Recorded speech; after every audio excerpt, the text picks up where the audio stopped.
like, you know, 20 barrels maximum. This is like, what do you got over here? 100 barrels? This is massive, Oh, massive inventory. there's a few more than that. Yes. And you have these nice barrel racks and nicely stacked up. Wow. I mean, you're running an operation here. Isn't That's that, what we're trying. this is Definitely. this is big. I didn't picture that much aging.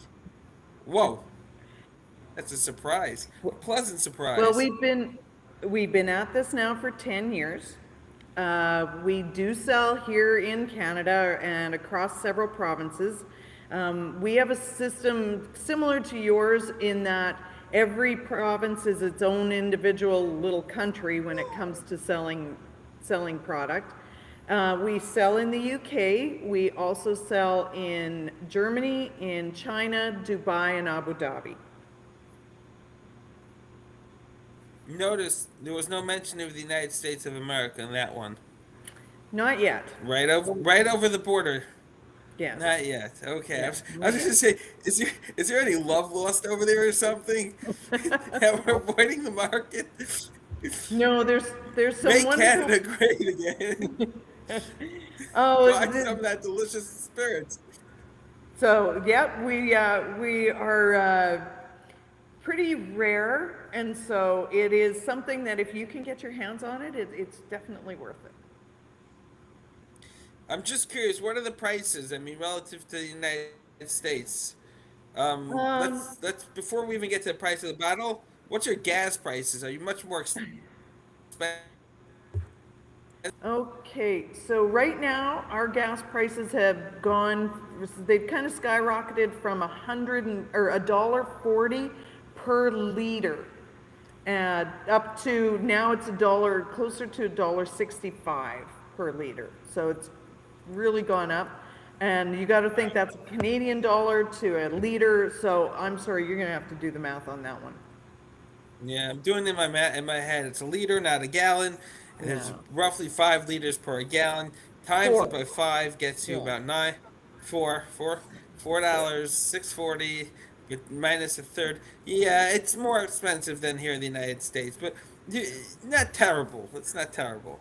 No, I was just in the I mean, UK and it's terrible there because it was $1.40 per liter, but it's a pound, like there's sterling silver pound. whoa, So yeah. it was double what ours was.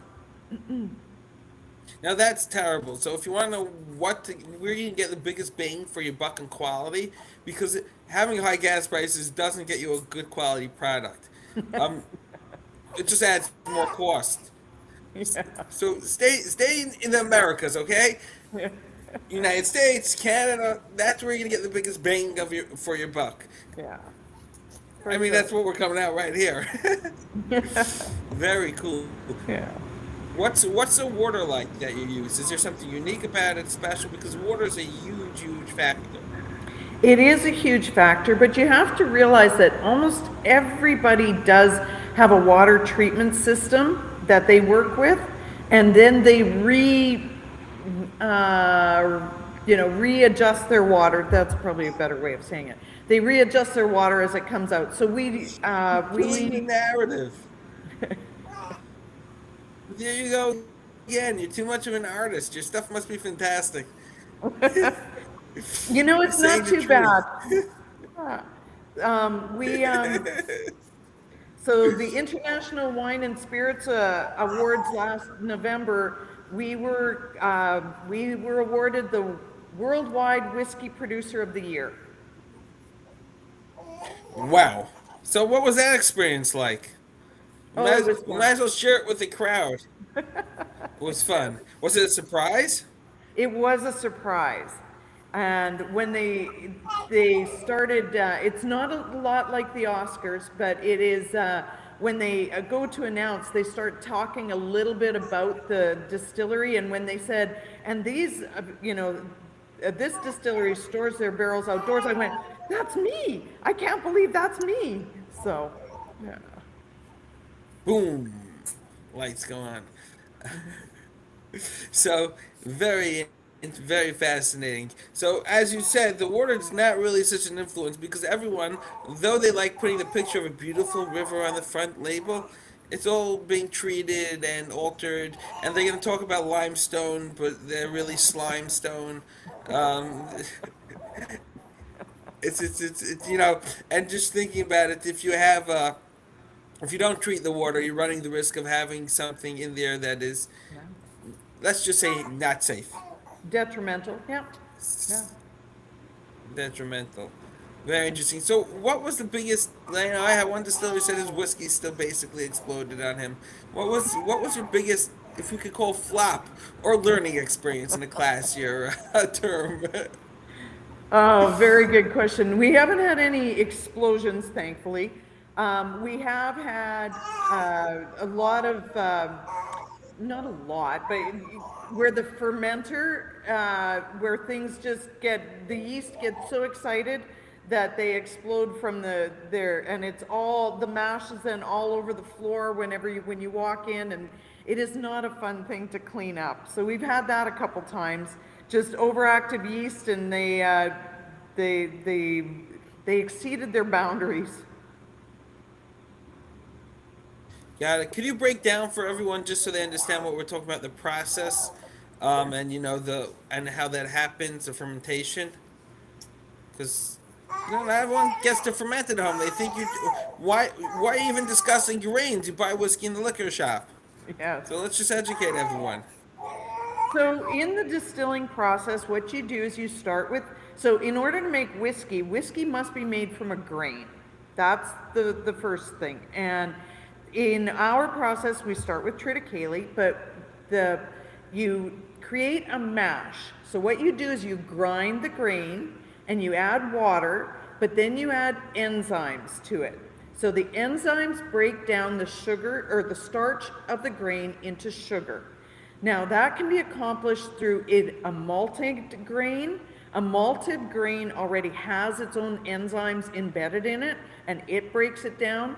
In our system, we don't use a malted grain. So what we do is we add in exogenous enzymes, which means it's enzymes from outside of the grain. We add them in, and they break down the starch into sugars.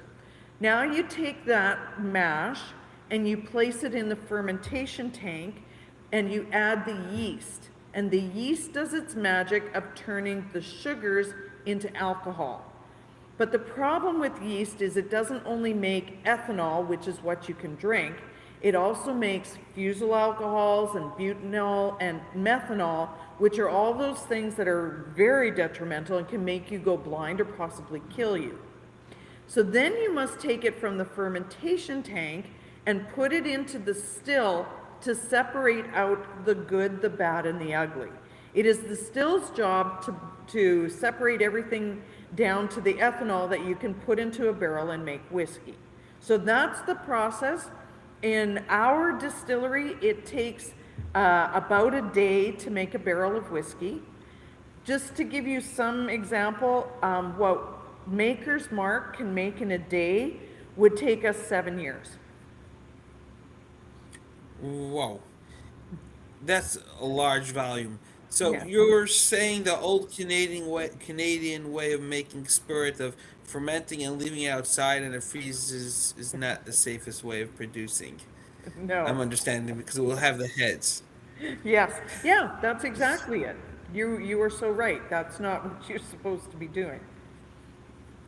Oh, interesting. I always wondered. I know that was never safe. Is anyone practicing that art and Not to selling my it? knowledge. Not to my knowledge. I mean, it wouldn't last long before the lawsuits come flying in, but there's always someone who wants to take that risk. That's true. That's Oh, exactly wow. it. So there is one other thing Very that I wanted interesting. to mention that I don't know that you're familiar with is it's called the Estate Whiskey Alliance. So it's a certification body. It was started at the University of Kentucky, and what they were looking to do is to certify whiskeys that were made similarly to estate wines. People are familiar with an estate winery, which means that they have a vineyard, the grapes are grown by that winery, they're then just, mashed and fermented, and the wine is created, and it has the title of an estate wine. And what that does represent is that it represents that the grain is from that area, that it reflects the terroir, it has a better sustainability footprint because you're not shipping the raw ingredients all over the place. And it also, and it reflects, it's the flavor of the place. And that's what they wanted to do. So 2 years ago, the Estate Whiskey Alliance was created. Black Fox is actually one of the founding members of this alliance. And now we have whiskeys that are certified in the US, and Black Fox has the first Canadian certified estate whiskey. But we are looking for distillers all around the world that do this process so that it's one certification that the consumers can look to say, yes, this comes from that place and this is done by that distiller. That is really cool, which is interesting because my software, which is not supposed to be part of this conversation, so we'll make it brief. What we did for distilleries is a QR code, because today with the digital age, you could scan a QR code and not only can it tell the story in PDF format, but it can be dynamic and actually have clips of videos of the actual production of that product. You could tag it, etc. But people need to see, people are craving, and this is why it's so unique and so special to have such a distillery like yours, authenticity, a true story, something that's not being mass produced, shoved down their throats with a story that was created by a content artist. Without the narrative has to fit with the marketing scheme, which has to fit with the bottle, which has to fit, and then at some point people turn around and say, it looks too good to be true. And then it's probably not true. Yeah. I have one more thing to show you. Just a moment. Yes. So while she runs a fascinating story, I was actually looking at a product recently. It said created in 1665 in Pennsylvania. I'm like, no, something doesn't work. They didn't have, this was a Japanese food actually. I'm like, last time I checked, the Japanese are wonderful people, but they weren't here in 1665, okay? Definitely not Pennsylvania. I would have known about that from the history books. And apparently the story is the family, was Japanese. This product only came to the US in 1990. They bought a name, and that was, this is very classic American, by the way, US at least. They bought the product name, which was created initially in Japan in 1665. I guess they ported it over the LLC or something, and boom, we have a Japanese product made in the USA since 1665. So this is just another classic, marketing gimmick that if you look at it, it just doesn't hold its weight. Yeah. So I wanted to show you a couple things that we do just to make things a little more authentic and such. At the base of our bottles, which not everyone can see, those are not mountains. Those are Saskatchewan snowdrifts because they're too small to be mountains, and we don't have mountains where I come from. But if you turn the bottle all the way upside down, which is very tough to see on a camera sometimes. The maple leaf. This is Canada. I absolutely love this. Good. That is so cool. You had a real artist over there.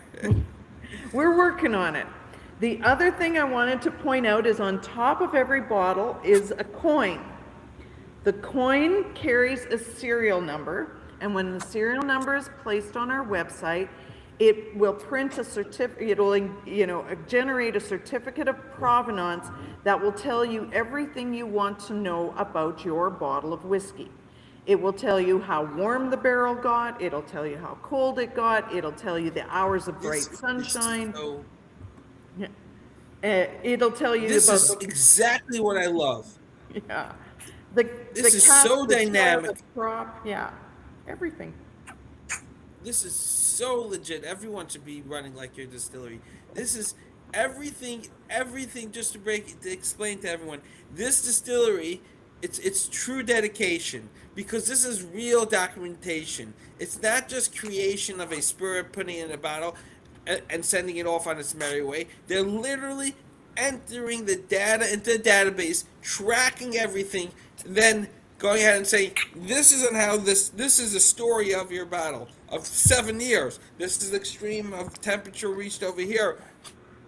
High, low, and this makes it even more fun because let's say I live local, and I'm like, this year was a hot year. Maybe I got one from 7 years ago was a cold year. Let me go try it. Let's see how this year's release works. And so this is even, and it will taste different. And this is something that for distillers brings back customers, and for authenticity you can taste it. It tastes different, even if you're blending. If you go ahead and work in this fashion, a certain fright that a lot of distillers have is what's with the consistency. And I ask, why are you striving for consistency? It's a natural. Does every apple look the same? Sure. If an apple looks like a peach or a plum, you got a problem. But you got to be within reason. But an apple is an apple. It's always a little different because it's an organic, wholesome product. It's how it should be. And a bourbon or a scotch or a whiskey, I'm saying all the wrong, Canadian whiskey, if it's coming from a different year of production, it should have a different flavor than the year before because it's a different product. It should be within reason. If it's not within reason, you got a problem. Yeah. But this is and this is and this is what I love about it. This is telling you the story of the product, of why things may be different, and why we're still not altering it, and why we're not chill filtering it, because we want you to feel that miserable snowstorm that you couldn't leave your house for 3 weeks with that bottle from 2 years ago. Yes, that is exactly what we are trying to accomplish here. That's what we're working towards. And every day we're getting a little bit closer, but we're still a big You work have a in vision. progress. You have a great vision. Who came up with this? I thought I was the guy that was like brainstorming and listening. This is Well, your. it's I will give a lot of credit to my husband John. He is definitely the visionary. He is seeing things 30, 40 years out. We're 10 years old and we want Black Fox to be around for hundreds of years. That's what we want. And It so deserves to be. it's interesting because what we plant this spring probably will not be into a customer's hands, like into somebody's hands drinking whiskey for 10 years. So you really have to start thinking, what might people like? What are they thinking? What are their thoughts? And authenticity and being true I don't think is ever going to go out of style. 1,000%, which is interesting that you mentioned, and this is special for the spirit space, planning for light years away. It's a certain selfishness that comes along with a distiller. I was speaking to an artist from, they have a fancy word for it, but let's just call it a cognac house. They have chateau something where they store it. And the guy's like, well, see that over there that's aging? I said, yeah. He says, this is for my great grandson. Yeah. I'm like, really? It's gonna age for 100 years. That's in the context that it could age for 40 to 100 years. And there's a selflessness, and also he got from his great grandfather something. It Wow. also is a unique chain. It was mind boggling to think about it. And I always said distillers you should offer the neighborhood, hey, buy a barrel, come lay a barrel for your great grandson. I don't know if it would sell it. By us it wouldn't, but it gets people involved. The thought of it, I don't know. It still sits in my head, and I say, he's literally taking his investments, his money, and investing in a great grandchild that he most likely will never ever meet. Yes. Yeah. No, it is. It's an interesting process, and we had a discussion with this distiller of Armagnac, just in France, and he asked how old our distillery was, and we said it's 10 years old. We were so proud, and he said, the gentleman goes, well, mine's 300 years old, and then his dad said, no, it's 314 years old. Very possessive. I love that. I actually spoke to and this is something that you learn, um, to treasure your art. So when I started off, I have to admit I started off as a business before I fell in love with the whole industry, and I reached out to a Calvados house, and I want to bring in Calvados. It fascinates me, and they're like, "We're not interested." I said, "What do you mean not interested? I could pay you a premium U.S. dollars." I thought money would talk, and they're like, in French, Google Translate back 20 years ago, whatever it was. I had to use a book. No, we've done this for generations. We sell to the locals. We have no interest in growth. You can have a great day. I said, but that's really what an art, a true craft is. It's a love, it's a passion, and Yeah. it's generational. It's something so unique. That is exactly it. The pride and the passion is in the product that we produce and the story that we can tell and the connection we can make with that end consumer. That's if somebody asked me what's, in my mind, what's the greatest award that we've won? And for me, the greatest award is hearing people enjoy my product and hearing them connect with their families and their friends over a glass of whiskey. And they say, we had a great evening. We discussed things and that. We were sipping your whiskey. And I'm going, that makes me feel really good. Wow, yes. So let's get into your last take because we're running up against the clock. Okay. This is by far, this is a passion that I feel coming from you. I absolutely love it. It's. I see these whiskeys still behind you. It wasn't a cheap, locally made. It's from Germany. You obviously put your heart into it, and the outdoor aging. That picture was super. What are the last takes that I missed? Besides booking a ticket, which I need to. That's exactly, well, here's the last take. When the first time you come to our distillery, you are welcomed as a guest, and the second time, we'll put you to work. That is something. By the way, I don't know if you're serious or not, but in the U.S., you don't bring people into the back of your distillery because of legal. You're gonna get sued because of insurance. So you can't Wow. bring people in. And I tell distillers, you gotta make a front, an Instagram location. Put Yeah. up a fake whiskey still because people need those pictures, and that's how you can get traffic. But you're offering to let people come in and give a hand. Absolutely. And, we are so short-staffed some days that we would just welcome anybody to come in and we'll put you to work right away. Okay, wow.